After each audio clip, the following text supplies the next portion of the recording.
Ilang pa pag ating 596 viewers.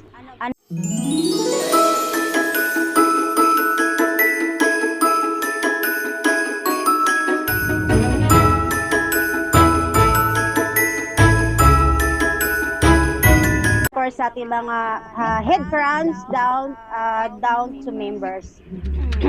So, I am Mami Rad, ang spokesperson ng Team Fruits. So, ipapakilala ko po at i-describe po yung aming ginawang avatar. So, thank you so much to credit sa aming editor na si Daddy Bree at saka si editor Brew. So, maraming salamat. So, sa nakita nyo po sa aming avatar, you can see there are a lot of fruits. Merong crown, merong star, merong wings, and of course, merong prayers, merong puso na may hawak na kamay, and then pinaka-lastly, puno at saka yung sa gilid is yung mga hawak kamay. So, I explained that every one of them para po maintindihan nyo po ang nilalaman or symbolize ng bawat meaning ng avatars na yan. So, we're gonna go to Team Mingo. So everybody knows that Mingo is full of fruit, full of sweetness. Isang punong mangga na hitik sa bunga. So, for example, sa hitik na bunga, pag isang tao hitik sa bunga, yan po is tinitira, kinukuha, sinisiraan. Tulad din po sa team ng mangga, hitik na hitik sa bunga, marami po mga pagsubok na dumadating. Pero dahil nga sa ugat na isang puno, just like the founders, tulad na isang mga mami, kailangan maging matatag po tayo. Kasi kapag tayo po na ugat ng puno, ang type ng ugat po kapag isang founders, kapag po tayo is hindi matibay, sigurado pong wawasak ang isang prutas or isang mangga.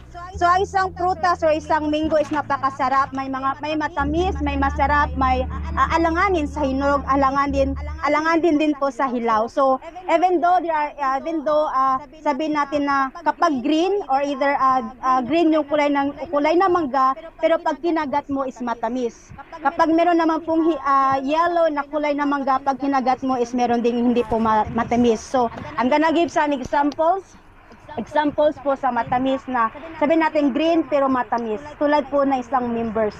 Akala mo pag sumali sa isang team, akala mo is unang kita mo is ang willingness siya, willing siyang mag-join. Pero after a few days, bigla siyang nawawala. Yun ang pagkaka-describe ko sa isang bungang green pero hindi siya karapat-dapat sa isang team.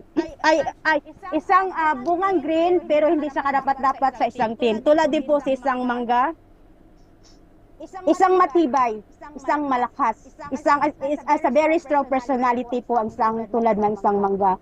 So masasabi ko lang is full of sweet, full of strong personality, full strong of foundation, leadership leader na ang pagkaka-describe ko sa isang team mangga. So I'm gonna go to Team Apple. Ang Team Apple is symbolize of knowledge, immortality, and temptation. So sinasabi nga nila ang apple is ang in the Bible sabi nila ang isang apple is makasalanan. So is it true? So I'm gonna give some examples sa apple is temptation. Kaya makikita nyo kung gaano ka-growth ang isang apple. As you can see, there's a lot of member in team of apple. Makikita mo doon kung gaano ka-strong at ang personality ng kanilang foundation. Just like kanilang mommy at daddy, napaka-strong. And then doon na symbolize of knowledge. Nandun po yung katalinuhan.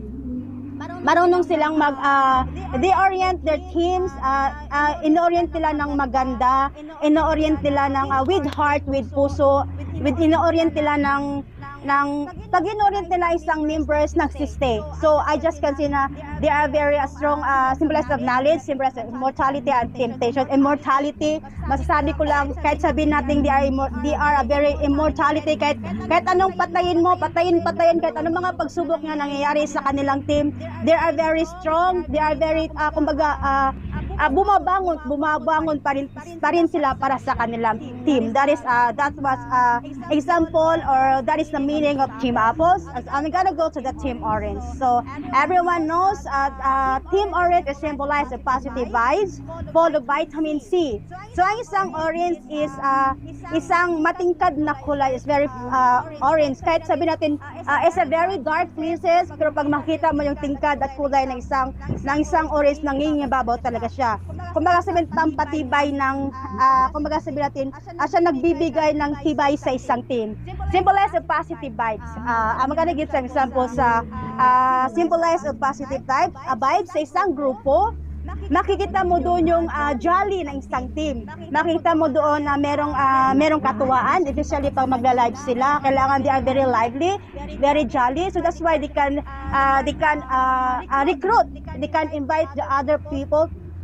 Kahit hindi mo na sila i-orient, they can see their own true spirit, they can see their own true eyes na mainganyo silang sumali sa isang team tulad ng Team Orange. Kaya sabi ko positive vibes.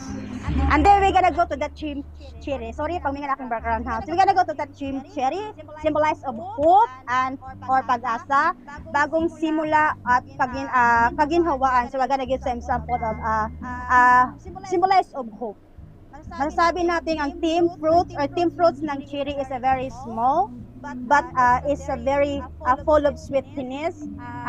Kahit maliit siyang klaseng prutas, napaka-expensive siya. So masasabi kong napakahalaga, mapagmahal kasi ang cherry is napaka-pulang-pula, full of, sabi natin yung full of temptation. Kasi kung sa kulay, kung sa red na kulay is full of temptation yan. So ang cherry, kahit sabi natin pinaka-small but terrible, but marami silang magagawa. For sabi natin in the real life, kahit maliit sila, I just want to give some examples just like ants. Ang isang langgam, kapag nagsama-sama sila, they can build their own home, they can build their own house, they can build their own community. Kaya masasabi ko, ang cherry parang just like the ants. They are, even though they are a very small team, even though they are a little bit team, pero makikita ko kapag sila nagtutulungan, they have a unity, they can build their own. That's what I can give example sa aking cherry, the meaning of the cherry, Team Cherry.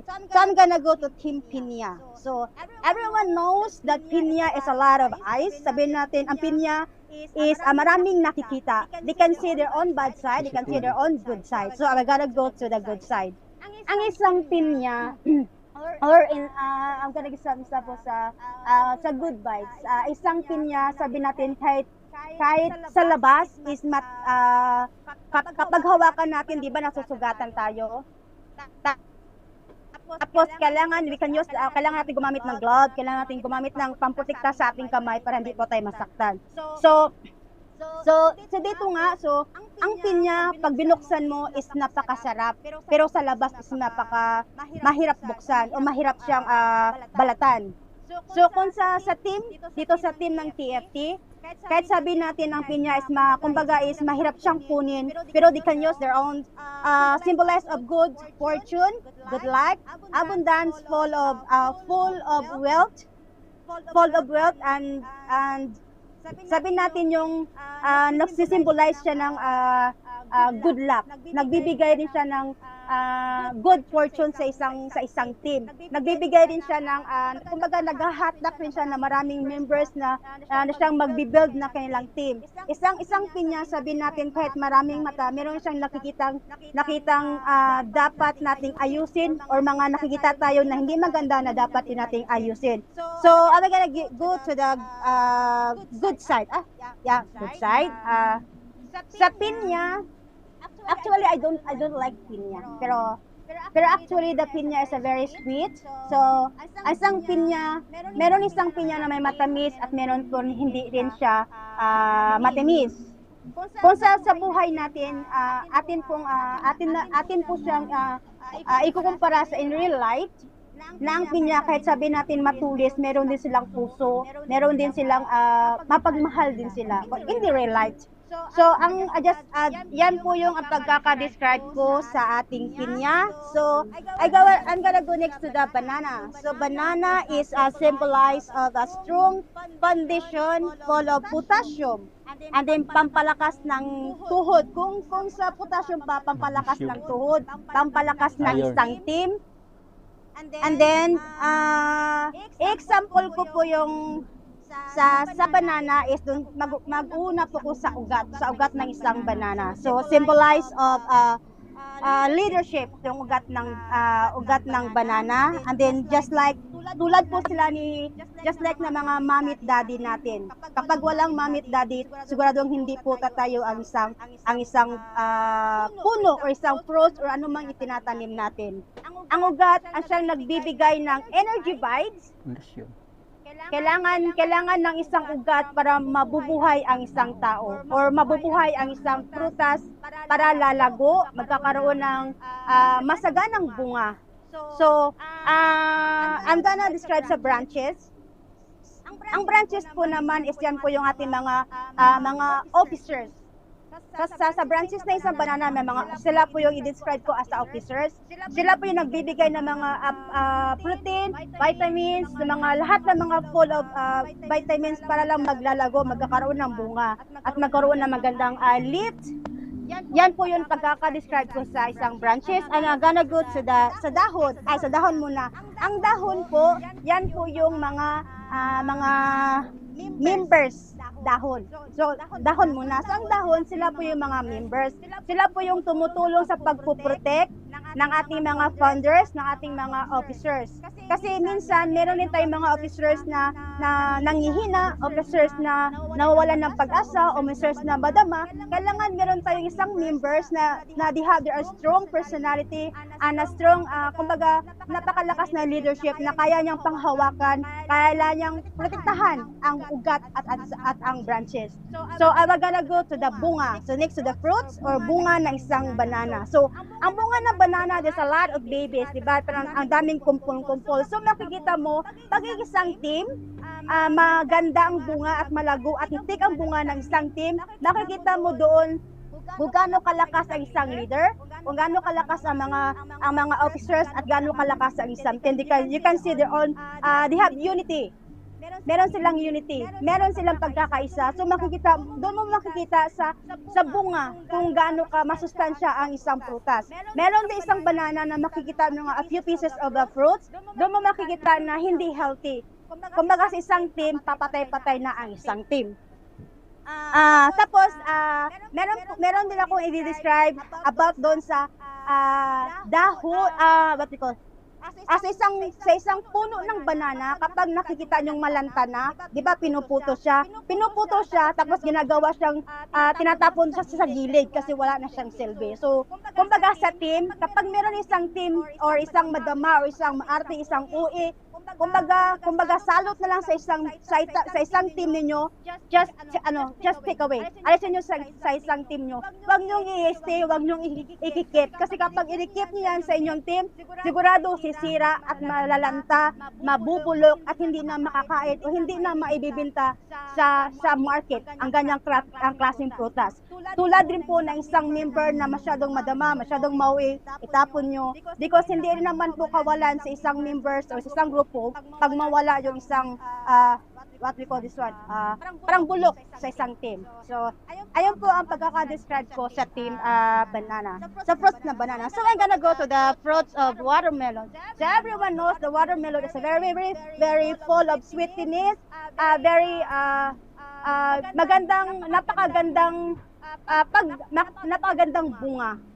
And then pag biniyak mo, pag ginain mo, super sweet. So, a watermelon is symbolize of love, symbolize of light, abundance, fertility, sagana as sweetness. So, I'm gonna example some fertility. Ang fertility po is yung tinatawag natin na nagre-recruit or members. Nagre-recruit po tayo ng mga members. That is gonna example sa fertility at abundance, yung napakarami at napakasaya at ang isang prutas na watermelon is napaka-sweet, sumapagmahal, malambing. Ganyan po ang pagkaka-describe ko sa watermelon. So para give some example sa sinasabi nating full of love, full of life. Because without love, without lively, masasabi nating patay ang isang team, masasabi nating patay ang isang protest. My love, can you, just a moment, can you keep quiet please? Kita, we gotta talk to you. Thank you. May yung background ko, sorry. So that was examples or pagkaka-describe ko sa team watermelon. So I gotta go to the team strawberry. Ang pagkaka-describe ko dito ay full sweet but tearable. A source of vitamin C, maliit pero maaasahan. Kung baga sa in real life is very very expensive. Meron silang mga katangian na wala sa ibang prutas. Alam mo yung ang strawberry is kahit saan sa mundo ang strawberry is napaka-expensive. So masasabi natin ang strawberry is napakahalaga, napaka-importante. Kumbaga sa glass, kumbaga sa baso, she is a very shining at shimmering glass na baso na dapat iniingatan, na dapat hindi mabasag. Kasi pag once na mabasag yan, they are not beautiful at all. So, ang strawberry is, kahit sabihin natin maliit, kahit sabihin natin, kumbaga sa lahat ng process, they are very small, but masasabi ko na they have their own ability. They have their own ability to grow. They have their own ability to build their own team, to build their own, makakaroon sila ng hindi lang isang team, sabihin natin na parang community, na parang mga bayan-bayan, something like that. Kahit even though they are very small, makikita ko ang pagkaka-describe ko dyan is napakalambing din. Is kumbaga full of temptation din siya kasi nakaka-distract o nakakaaya sa mata ng isang tao. Yung ang kagandahan ng isang strawberry. Kumbaga ang strawberry is nakakaakit sa mata ng bawat tao. So masasabi kong if you can see, kumbaga nakakatakam ang strawberry. Yung pala yung nakakatakam siya. Ang ibig sabihin nakakatakam, parang naiinganyo kang bumili even though they are very expensive, but you wanted to try it, what it tastes like this, it is sweet or not, something like that. So that's what the meaning or yan ang pagkaka-describe ko sa isang strawberry. So I described sa lahat ng mga tin fruits, pero pupunta tayo sa pinakadako at pinaka-importanting roles sa loob ng isang avatars namin. So makikita, as you can see, there is a crown and star. Ang crown po na yan at ang star na sa taas na nakikita nyo na nalalag ang aming co-founder Jasmine. Ang symbolize po niya ng crown at saka ng star is si Mami Zia, yung ating guardian, si Daddy Tubi at saka si Mami. Sabi natin, without wings, we can't fly. Kumbaga, example ko na lang na sa isang eroplano, hindi po lilipad ang isang airplane kung isa lang ang pakpak. So, we need the two both of wings. And then makikita mo sa loob ng eroplano, there are a lot of people, there are a lot of mga taong gustong sumakay. Ang ibig sabihin niyan ng mga tao sa loob ng eroplano, yan po yung mga members na nire-recruit natin araw-araw. Yan po yung mga members na the willingness to join our team. Sila yung mga members na gustong sumubok, gustong sumakay, at gustong malaman kung ano ang meron sa TFT. Yung po, malayo po ang ating mararating. So that is a pagkaka-explain or example na isang wings or either pakpak. So when I gotta go to you can see, nakalag po ang aming share screen. So sasabihin ko na lang yung sa prayers. So as you can see, they have prayers, symbolize of respect each others, and love, unity, humbleness, and empathy.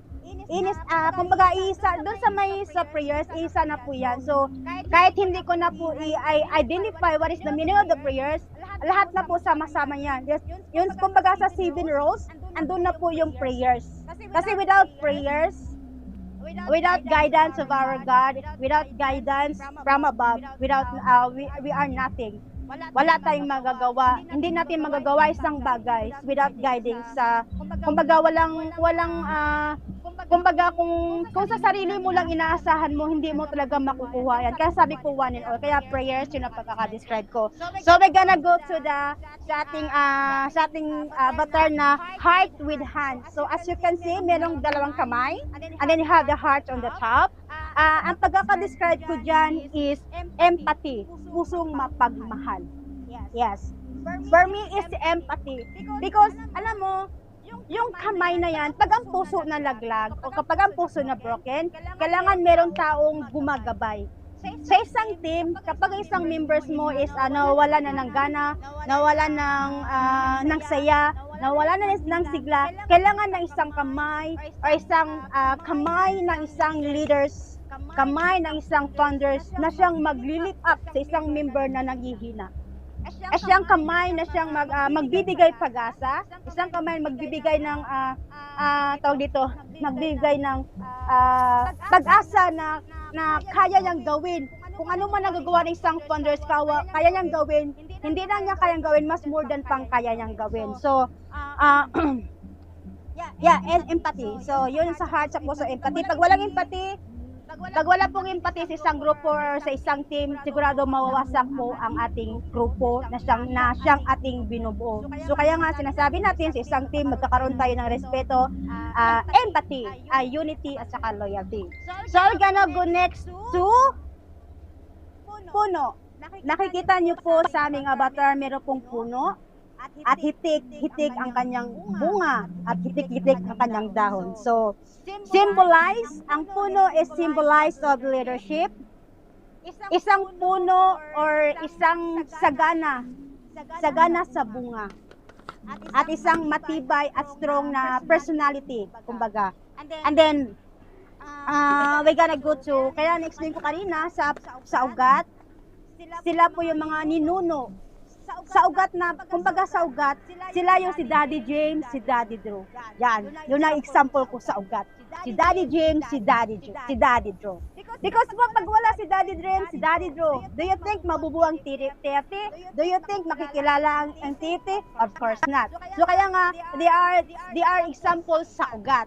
And then sa branches naman, sila po ang ating guardians, like Mami Zia, ang ating head founders, Daddy Tubi at Mami Mio. Sila yung ating sanga. Kumbaga branches is a stems. Sila yun. And then, at makikita nyo sa isang puno, merong sanga-sanga. Ang sanga-sanga na yan po yung mga head founders, co-founders, at then mga crown at mga officers. Yan, just like mga admin, secretary, escort, yan po sila. Yan po ang explain ko or pagkakahalimbawa ko sa sanga-sanga na yan. Because without kasi hindi naman talaga mabubuo ang puno pag walang ugat. Sino ba naman magtatanim ng isang puno pag walang ugat, di ba? Namamatay. So, yung ugat sila Daddy James, yung parang puno pag ganun, si Mami Zia, si Daddy Tubi, si Mami Mio, yung mga sanga-sanga na sa gilid-gilid, yung mga head founders natin, ang mga officers natin, saka mga founders. At yung mga dahon-dahon na sinasabi ko kanina, yun po yung mga members. Yun yung mga members natin na lumalago. As nakikita nyo, di ba, magi-green-green? Di ba yung dahon ng puno is green? Yan yung healthy. Yan yung kumbaga sa isang grupo, healthy team, healthy members. Pero meron naman sa isang puno, meron pa yung tinatawag dito na puno na patay. I mean, dahon na patay. Yung dahon na patay, ang pagkaka-describe ko dyan, yun yung mga members na pasaway, yun ang mga members na walang silbi sa grupo. Yun. Pinapagkakatindi ko sa isang puno. So, at ang pinaka-lastly, yung bunga. Ang puno, meron talagang bunga yan. So, ang pagkaka-describe ko ng bunga, that is yung mga nire-recruit natin. Sila po yung bunga. Kaya araw-araw po meron tayong nire-recruit. Kaya yung isang puno, kapag dinidiligan mo, araw-araw magkakaroon ng mga ahitik na bunga. So, di ba, pag may malaking bunga, magkakaroon din ng maliit na bunga. So, yung maliit na bunga, yun yung mga nire-recruit natin sa ating team.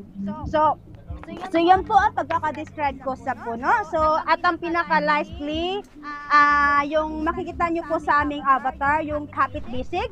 You can see there are 4 hands na magkahawak kamay sa gilid, this one, na they are different colors. At pakaka-describe ko dyan is symbolize of equality. Kapit bisig na hands, symbolize of equality.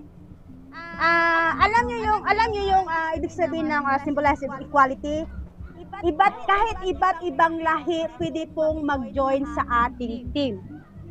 Sa ating team, hindi po tayo pumipili ng ibang tao. Kaya nga sinasabing equality, pantay-pantay.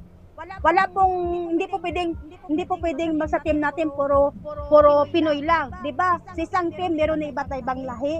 Merong Indiano, merong mga Turkishan, merong mga American. Yan po yung sinasabi kong equality. Equality sa kapit bisig. Kaya masasabi kong sa team natin, doon yung dapat hindi po tayo dapat naging pantay-pantay po tayo tumingin sa ating team. Kumbaga sabihin natin na wag po tayo magiging favor sa isang tao lamang. Hindi porket favoritism mo yung isang member, kahit mali siya, kakampihan mo siya. No, that's not. Dapat equality, pantay-pantay magkakaparehas. So yun ang pagkaka-describe ko doon sa kapit bisig. So as you can see, makikita nyo sa aming background, ang background po namin doon sa aming avatar is madilim. Okay? Black, kadiliman. Walang nakikita is parang kumbaga sa buhay pa, kung sa in reality is wala nang kapag-pag-asa. So doon papasok at makikita nyo yung mga tuldok-tuldok sa gilid na yan. So I'm gonna explain kung ano ang ibig sabihin ng mga tuldok-tuldok or mga dot-dot-dot yan sa gilid na background na yan. Alam nyo ba ang ibig sabihin ng mga dot-dot o mga tuldok or dot-dot na yan sa paligid ng aming avatar? Iyan po is ikaw, ako, tayo. Tayo pong buong TFT, tayo po yan. As you can see, there's a lot of dot-dot sa background. Makikita nyo sinakop ng buong TFT ang big words. So, kaya hindi mo masyadong nakikita yung kadiliman kasi lumitaw, andyan na tayo. Tayo nagbibigay ng liwanag sa kadiliman na yan. Siyang nagbibigay liwanag, siyang nagbibigay pag-asa sa mundong madilim.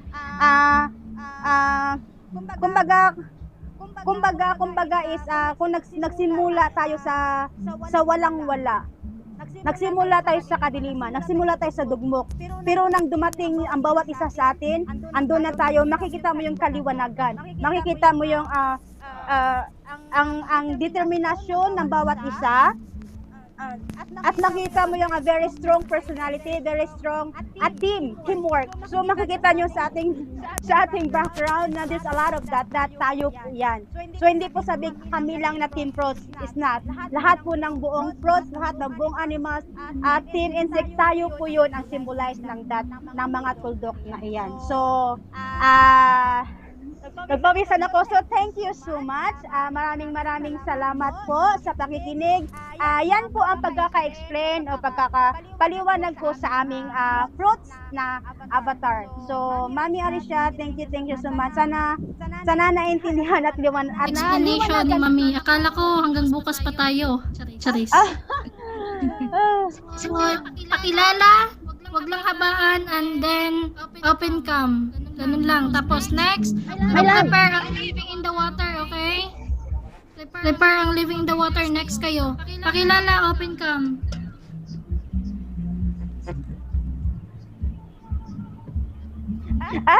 Sorry, tiba na.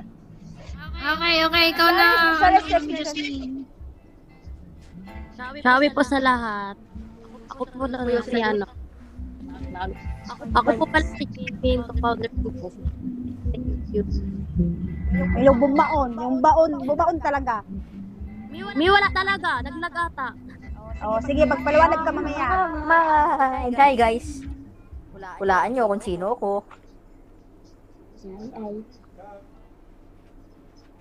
Okay. So next pala sa next nito is yung team insect.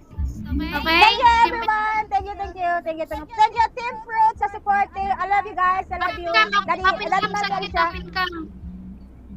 Open cam kayo saglit. Isang SS. Isang SS, just open cam. Daddy, ano?